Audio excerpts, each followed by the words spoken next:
Sonst nehme ich das genau zurück. Hier im Kinosaal gab gerade schon die Frage, ob man nach dem Film nicht hätte gleich reden sollen.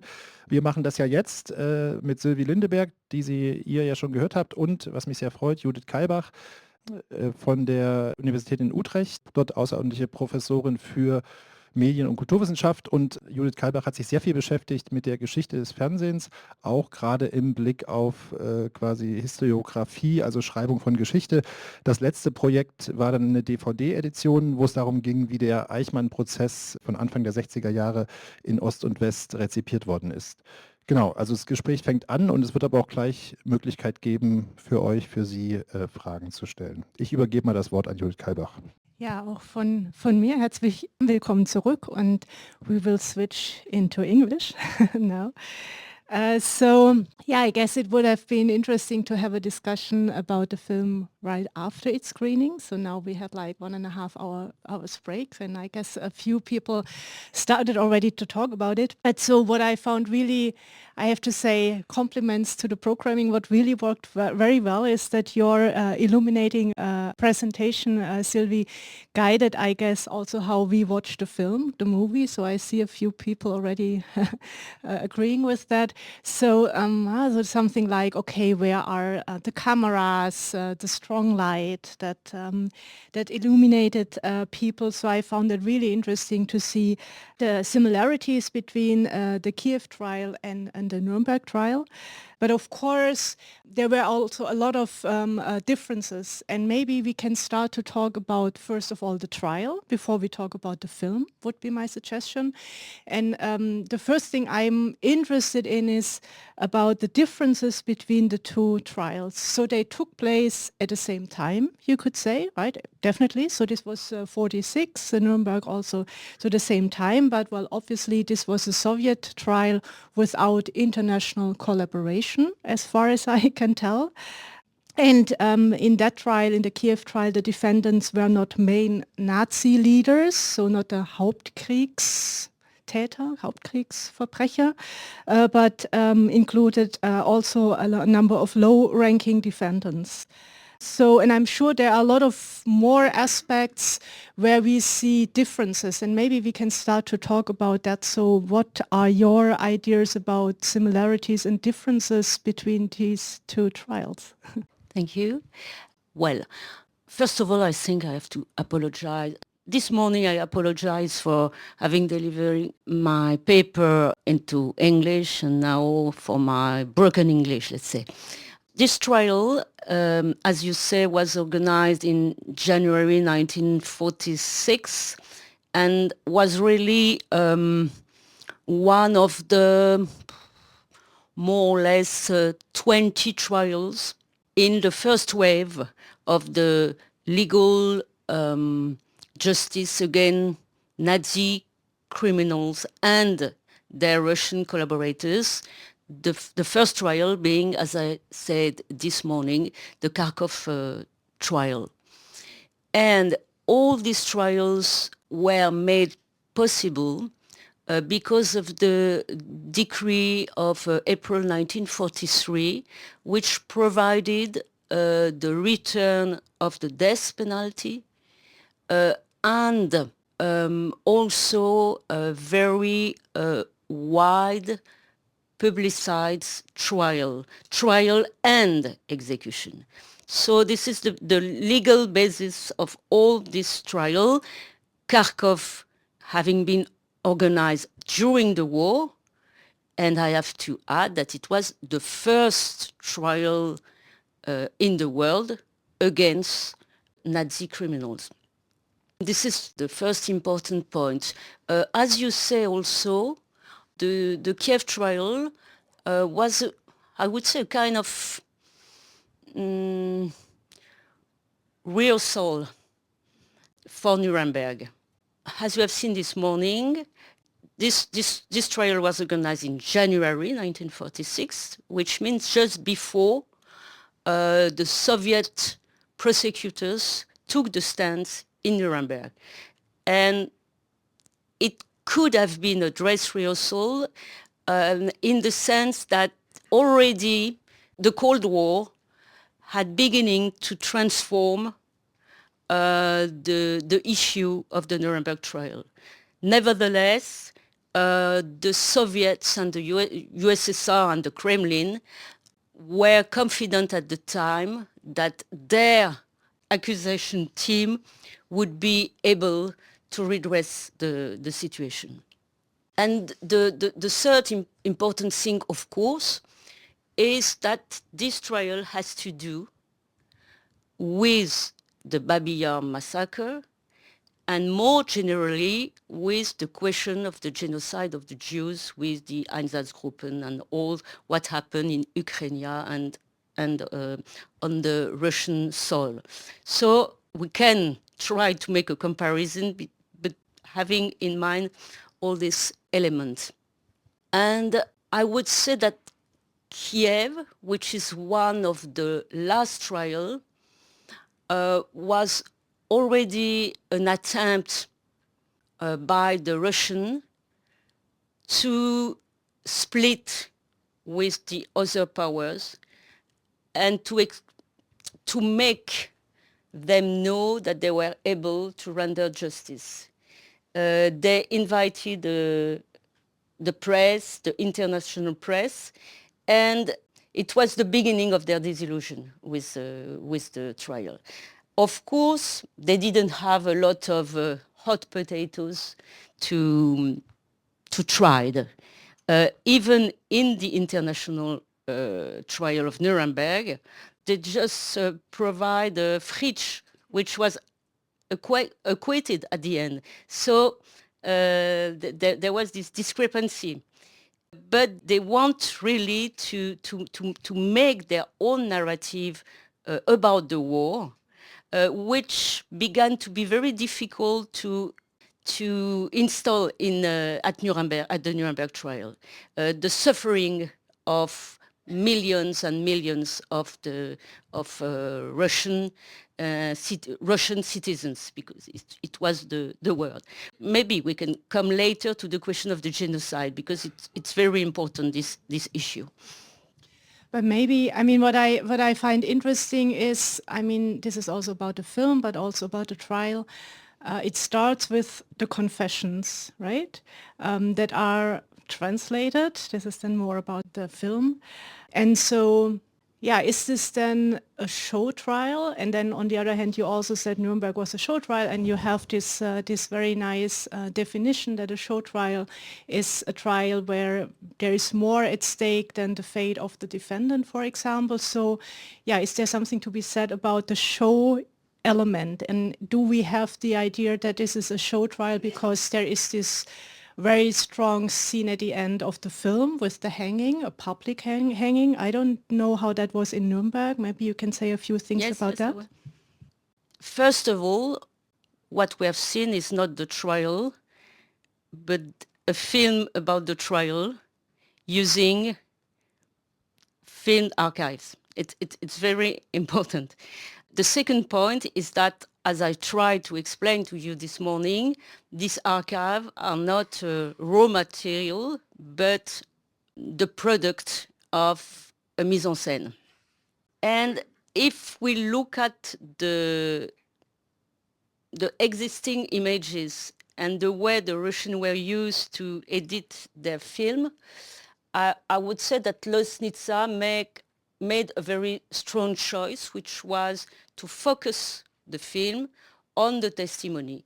By testimony, I would say on the words of the victims, the perpetrators, and the witnesses. Which means that, for instance, whereas I told you this morning that the Russian were used to highlight the reading, for instance, of the Accusation Act, there is no such thing here. We don't have the work of the defense. I have to say that the defense did have a very, very tiny role during this kind of process. But it's reinforced by the fact that Loznitsa wants us to plunge into this tragedy through the words, and especially the word of the victim and also of the accused for different reasons. And this is here a main difference between Nuremberg and the KIEV trial, is that most of them accept to say that they are guilty and to confess. And these confessions were more or less pre-written, and you have probably noticed that some of them are trying to memorize a confession, and some other they had the sheets in front of them. So this is a second difference. And when the Kharkov trial opened in 1943, the international press was amazed by this ability to the defenders to accuse themselves. And Jackson, when he saw the film on Kharkov, was really surprised. And of course, they wanted to know if it was part of a show trial or if they have chosen the kind of accused. Probably they promised them some reward. I don't know. We don't know exactly. We were the more ready to confess. And it's really open. We don't know exactly what happened. Maybe we can start to talk more, focus more on the film. And I would want to start to think a little bit more about the montage, the structuring of the film. I know from that you're very critical of another film, a trial film about the Eichmann trial, the film by Eyal Sivan, the A Specialist. And this has to do with the way how this other movie is edited, which is not according to the structure of the trial. And I'm just curious what you think about this way of montage. I mean, my impression is that the way how we first have the confessions, and then there's a lot about this translation going back and forth, and then we have the witnesses. And the witnesses, in a way, I think, emphasize what we now would describe as the Holocaust. So it's kind of going towards the Holocaust and like the most horrible testimonies at the end. So I'm just curious, and then of course, again, confessions and the hanging. So I'm curious what you think about this way of structuring the film. In line with what you say about the specialists, there is, of course, some common issue, and maybe we'll come later to this, to use digitalized tools to rework the images. But if I and Annette Viviorka were very critics against Sivan's film. It was a film which was released in 1999, I think. It's because there is an absolute distortion in the narration of the trial, which transform the judicial truth. I wouldn't say that is the case here. It is a choice, and why not to make a choice? I mean, the important thing is that you can do, or at least I think that we can do what we want with the archive images, if and only if the pact is very clear with the viewers. Here I see it's quite easy to understand that it makes this choice to focus on the testimony, on the question of the genocide, but probably not giving information enough for the viewers who doesn't know this trial. And it doesn't make the differences between images were widely publicized and some other were kept for the archives. And as you were speaking about the Holocaust, I would give an example. The example is the testimony of Dina Pronicheva, maybe one of the more moving testimony, this woman and she can be compared to the Eichmann trial to Rivka Yoselevska, because like Rivka Yoselevska, Pronicheva escaped the squad, the fire squad, and really raised from the dead, like the figure of Lazarus, and it's exactly the same for Joselewska. This testimony was recorded not in full, but at length. And we see that Losnitsa wants really to focus on the images, but he gave us the all material about Pronicheva's testimony. Whereas in the first newsreels film made maybe in 1940, end of 44 or beginning of 47, her testimony was cut off the part where she explained that she threw out her paper to conceal her Jewish identity. And this part was censored by the Soviets at the time because, as you know very well, they didn't want to focus on the question of the genocide of the Jewish community, but just build one people with Russian citizen. And now, or at least the last decade, this testimony was highlighted by all the filmmakers. For instance, Michael Prazan in his film about the Einsatzgruppen, which means that, of course, Losnitsa look at the past with the eyes of the present, and which is not very clear. It's what it tried to make out of this material, and in comparison with the film already edited by the Russian. And this is probably here that lies, for me, part of the problems. I mean, since I watched the film now again, for me it was interesting to see that, yeah, these testimonies emphasize the Holocaust, whereas the prosecutor always speaks about the Soviet people. So there is even, in the translation, something kept of that problem, basically. I have a few more questions. One is related to the focus of the translation, which is taking a long time, right? So we have Germans speaking in German. We here, almost all of us here, understand what they say. Then we have the translation into Russian, and this is subtitled. So we get only subtitles for the Russian or for what the translators say. So there is something that I find interesting.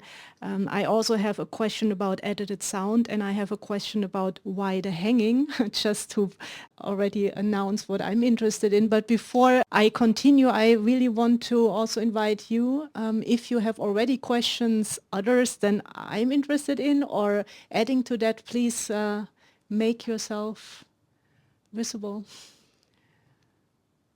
Otherwise, we just continue with the process of the translation, which is, I find, extremely interesting, because for me, it felt like I really started to doubt if we can trust what is translated. I don't know how you perceive that, but there were these moments when it was really clear, and this is of course because we understand the German, that the translation is somehow absolutely not correct, right?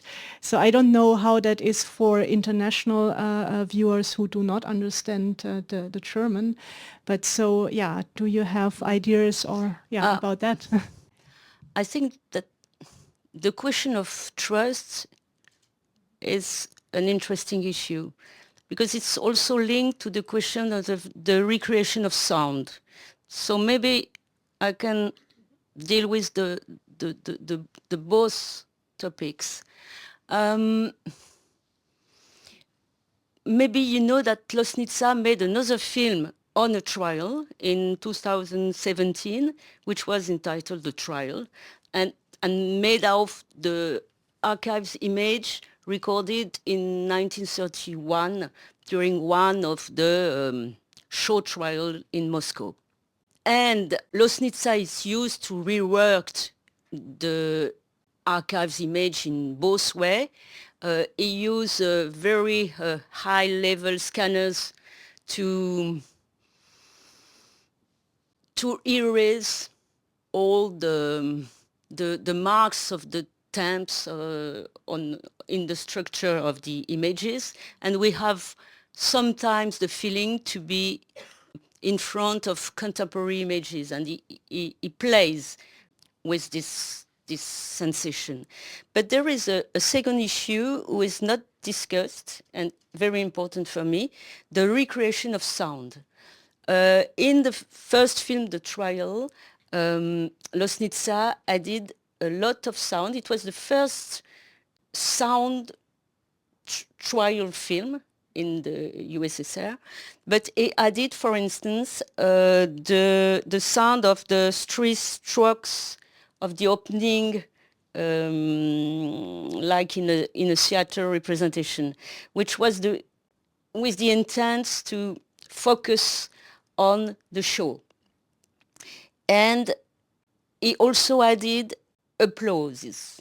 Applauses, for instance, when the prosecutor asked for the death penalty. And here I'm coming to the question of the trust. I know this. I know that he recreates sounds for this trial. And I know the rushes of this trial. I don't know or just a few rushes from the KIEV trial, which means that sometimes I don't know if the sound has been added, recreated, or not. Just one example. When the prosecutor asks for the death penalty, again, we can listen applauses. I can't say if it's real applause or not. Yeah, so whereas at the sequence when the president read the verdict, we have these panning shots, and we can clearly know. Also, it was a ritual, very installed ritual in the Russian trial. But we can almost be sure that here and this time they really applaud, which means that what kind of relationship may I construct with the film? Is it a quotation of the first film? Is it a recreation which has more to do with the present? This is probably the question for me. Yeah, so I realized on the one hand, as you said, like the first applause, we really do not see the audience there that is applauding. What I also recognized is that there is a lot of edited sound when people in the back turn their script of the trial. Yes. So I would say this is kind of emphasizing this was a show trial, right? So we always hear if somebody Yes, turns and the also pages. probably to immerse the viewers within the trial. This immersion is very important for Lossnitsa, and I would say that here there is a difference between, in terms of relationship with the past. For me, Lossnitsa doesn't want us to look at the past with the way of thinking of the present, like, for instance, the series Apocalypse, or probably a lot of German series here on TV, at the cost of a lot of anachronism. What he wants probably is that we think about the present with the help of the images of the past, which is quite different. And it is sure that by looking at these images, we have in mind the conflict in Ukraine now. And this is what is looking for. The only problem is that it doesn't work, the gap between the past and the present, like, for instance, René is doing in his Night and Fog. There is this advertising, this alert to the viewer, look at around you. But what Michel Foucault called the border of time disappeared. And it can be discussed in this way. I haven't answered your question about the translation, but later. Sorry. you started to talk about, so this is also about the present, and for me there is also very strange element of spectacle in it, like the highlight, this is the wrong word, but like this spectacle of the hanging that is going on for so long. We see a lot of images. Some of us here in the room were also triggered by that. So yeah, why do we need this scene? Is this important for the film? What does it emphasize? Well, I would say frankly that I don't need this kind of images, but the interesting thing again is that it was the climax of the film made by the Russian at this period. 1943, you have seen that for Kharkov it's exactly the same, until the end of the 70s, which means that what does Losnitsa wants? To keep to make another film with reference to the first one? Is he attracted by these images? He pretend that he discovered these images, but it's really in all the films made at this period, we have the film ending with the hangings, and it's very difficult to know. And if we compare with the Nuremberg trial, it's also interesting. Why? Because of course the Russians wanted very hard to film the executions. And the British were horrified. They didn't want to speak about it. But the Russians tried to convince the other allies that without any images of the execution, people would be inclined to think that the execution didn't occur. It was a kind of proof. So there was a compromise between the Americans and the Russians. They allowed an American photograph to take pictures of the corpses after the execution. And if you look at Roman Carmen film, the film ended with the images of the corpse. You can't really realize that it's pictures and not film, because it was the main objective of this decree of 1943 to see that just to people, Russian people who suffered so much, had to see that justice was done. And for them, it was really important. And for the British, it wasn't the same issue, of course. And for Losnitsa, it obviously is important to show us that again. Comments, questions? Yes, there is a hand up. Well, first of all, thank you. And I wanted to pick up on one thing that you also already briefly mentioned, and this question of it's a film from the present about the past. And I would just be very interested in how you read this perspective from the present onto the past, considering the facts that Losnitsa is a Ukrainian filmmaker. The film was probably made during the attack of Russia in Ukraine. Losnitsa lives in Germany, and all of these things are somehow part of how he is situated when he looks at this material and makes this film. And for me, these are questions that I cannot answer for myself, but these are things that kind of work inside of me. So I would be very interested how you look at them. Thank you. As I already said, I think that which is very troubling is that Losnitsa sometimes use the same tools than it doesn't colorize the images, for instance, but there can be a kind of comparison with all these popular series about the past. But as you say, I think that it's not so interesting in making us, or at least making us reflect on the past, okay? But using these digitalized tools to make us think about what's going on in the present. In Apocalypse, for instance, the idea is to recreate a past, by digitalizing images, by adding colors and so on.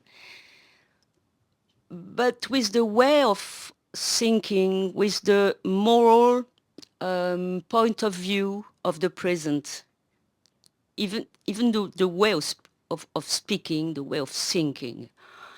And I think that we can't make this reproach to Ložnica.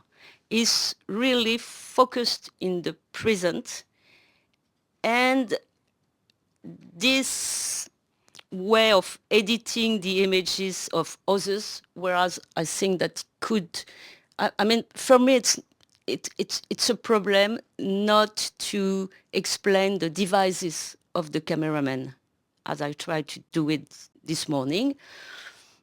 If we compare with Farocki, for instance, he tried to deconstruct the devices, whereas here it's like the images could speak for themselves. But nevertheless, it's really a process, not so much to, in a way, to reflect of what history can do to make us think about the present, which is not exactly the same that saying these young viewers, they can't look at images in night and black, and so we have to add color. They will be more confident because it's exactly what they saw on the TV. They are used to seeing on the TV, and in that way, the past will be closer to them, and it will understand history. And for me, it's totally different because there is no so much anachronism in the way Ložnica used these images from the past, trying to alert their contemporaries.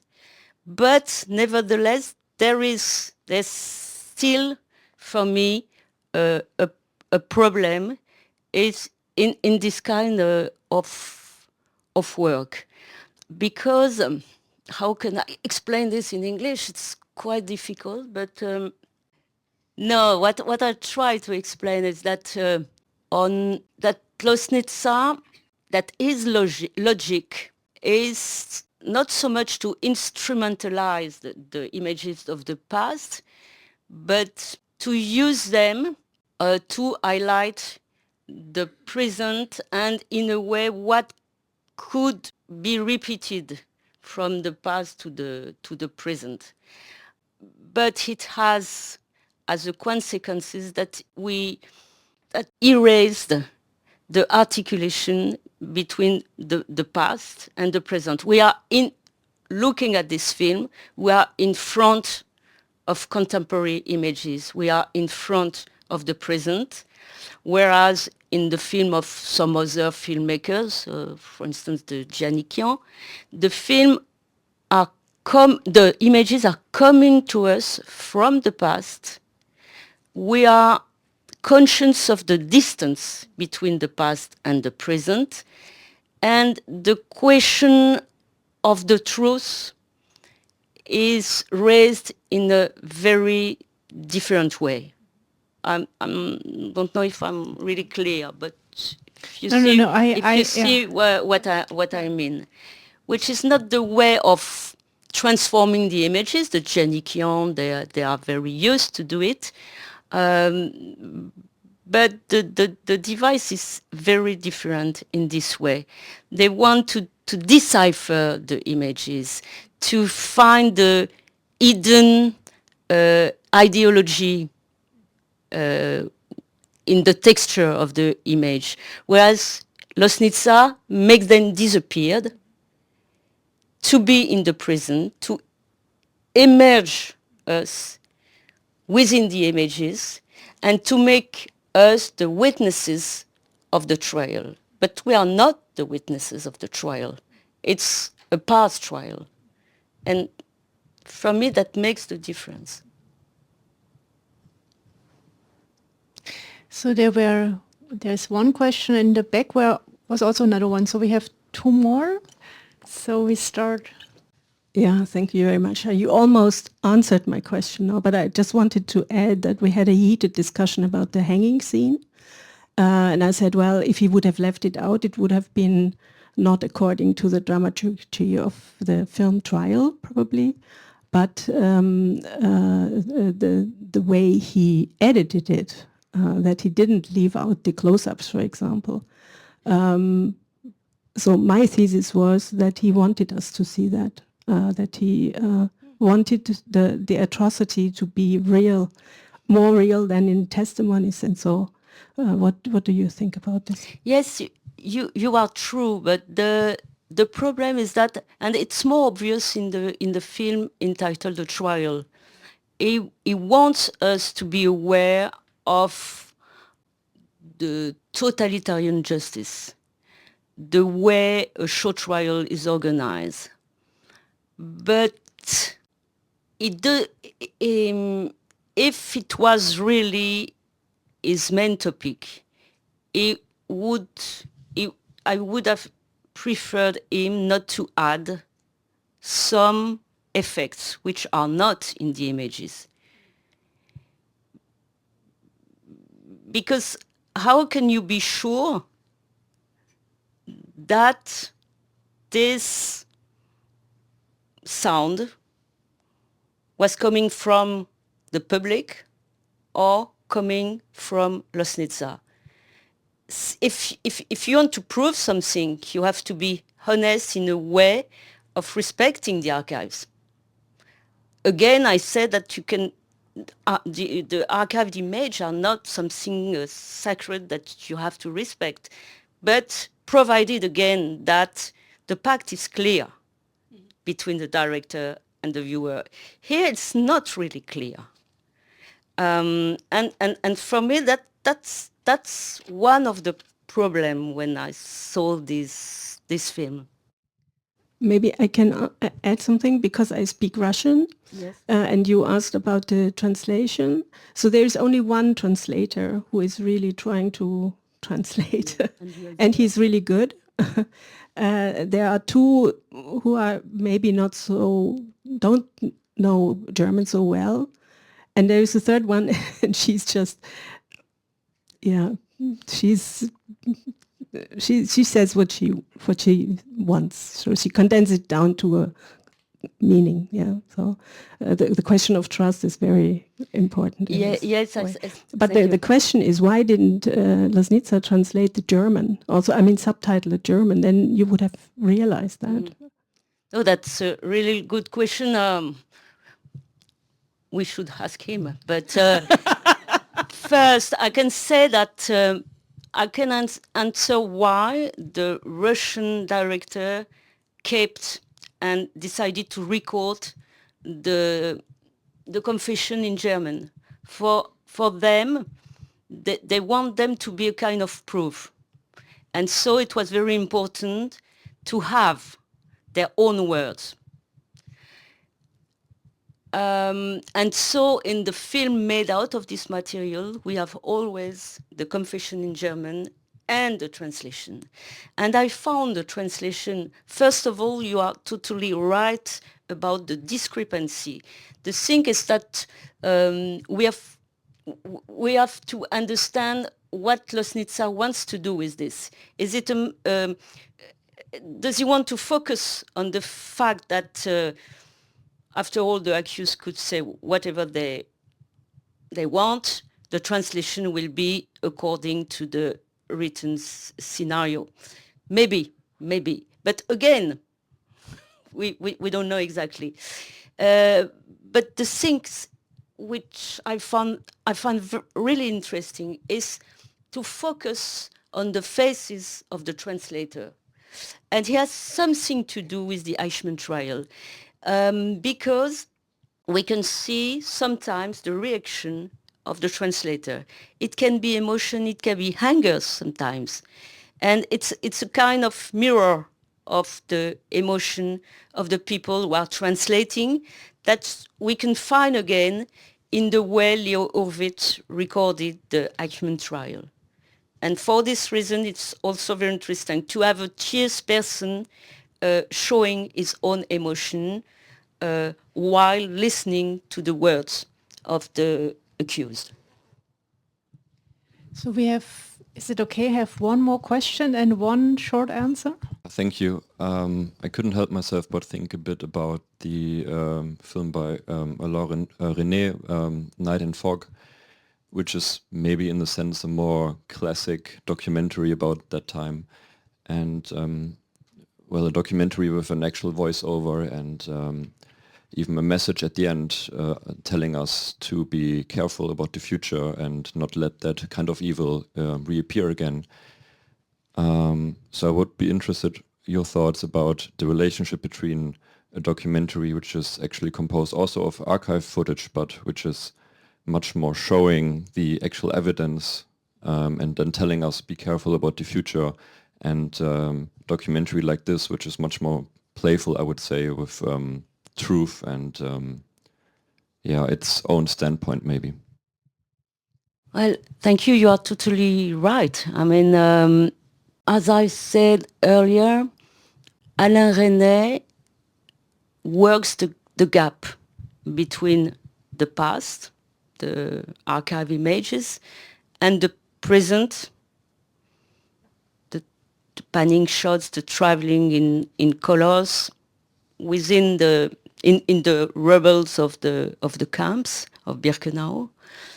He has probably the main intention, together with Jean Quérol, who wrote the commentary, not to do monument, but a work of art, not to make a declaration about the past, but to make people think and look around us, to see that, to listen to the endless cries of the victims.